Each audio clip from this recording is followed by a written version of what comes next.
Throughout history, societies repeatedly invent the same vocabulary to describe their political enemies: vermin, parasites, infestations, diseases, cockroaches.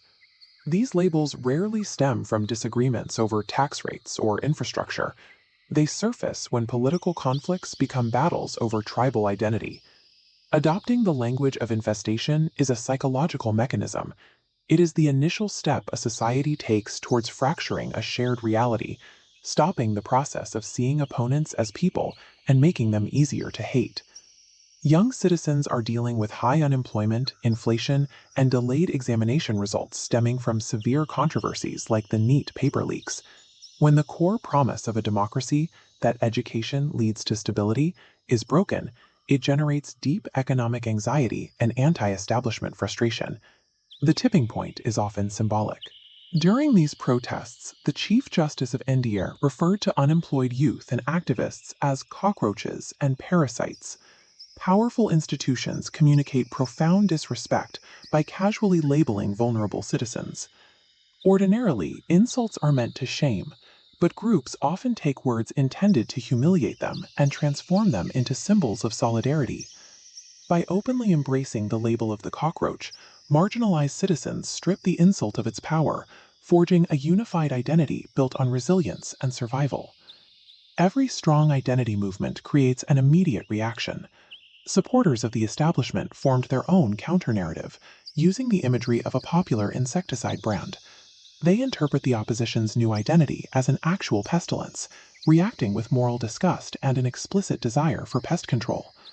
Once people divide into us and them, disagreement stops being intellectual. Criticism of ideas feels like a biological attack.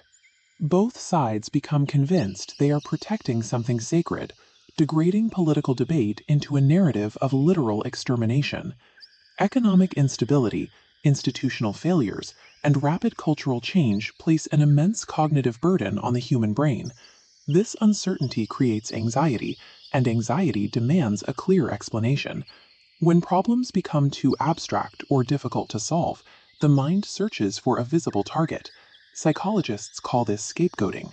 It simplifies complicated systems into a single face or category that can be easily blamed. Carl Jung believed that individuals possess a shadow, containing the weakness, fear, and failure we refuse to acknowledge. What individuals do internally, societies do collectively. An entire group can unconsciously project its own corruption and insecurity onto an outgroup. The labeled group becomes a psychological container where society deposits its fear and disappointment. At this stage, people stop asking what caused problems. The primary objective becomes destroying the enemy. Political psychology identifies distinct emotional drivers. Anger tells a person to fight. Disgust, an evolutionary emotion designed to protect humans from rotting food and disease, tells a person to remove the threat entirely. The brain easily extends this biological response into social life. Opposing citizens are suddenly perceived as pollutants, infestations, or contaminants. This specific cognitive shift destroys the capacity for democratic compromise. People will negotiate with opponents. They do not negotiate with diseases. They eliminate them. Modern technology accelerates this dynamic. Digital algorithms reward engagement over nuance, turning tribal hostility into an infinite loop. Every viral post and notification provides a quick emotional reward, converting political conflict into addictive entertainment.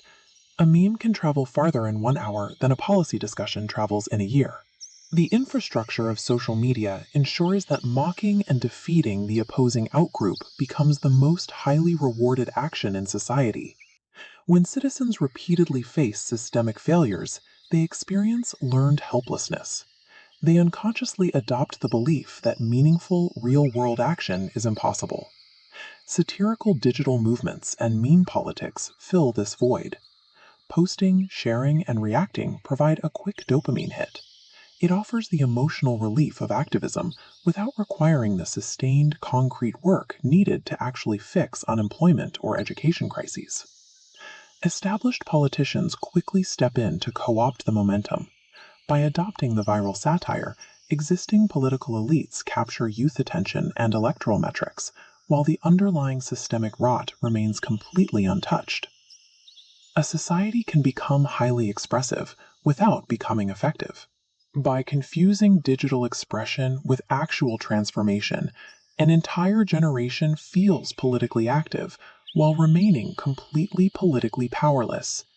There is an assumption that democracies weaken when citizens stop speaking. History suggests they fall when citizens stop recognizing each other as human. The most alarming feature of these conflicts is the gradual erosion of a shared reality.